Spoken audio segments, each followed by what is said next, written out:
நான் இன்னும் சமையல் டாப்பா செய்வான்னு சொல்லியிருக்காங்க. அவ எந்த டாப்ல உட்கார்ந்து சமையல் செய்ய போறாலே தெரியல. பொண்ணு ரொம்ப பொறுமைசாலின்னு சொன்னாங்க. நானும் நம்பி கட்டிட்டு வந்தேன். இங்க கட்டிட்டு வந்த போதுதான் தெரியுது எவ்வளவு பொறுமைசாலியா இருக்கா. 10 மணிக்கு பொறுமையா எந்திக்கா. இதுக்கே இப்படின்னா இன்னும் சமையல் டாப்பா செய்வான்னு சொல்லியிருக்காங்க. அவ எந்த டாப்ல உட்கார்ந்து சமையல் செய்ய போறாலே தெரியல.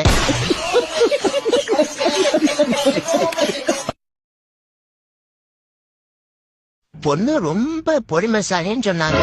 நானும் நம்பி கட்டிட்டு வந்தேன். இங்க கட்டிட்டு வந்த போதுதான் தெரியுது எவ்வளவு பொறுமைசாலியா இருக்கா.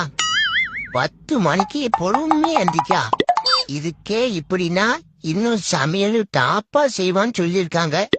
அவ எந்த டாப்ல உட்கார்ந்து சமையல் செய்ய போறான்னு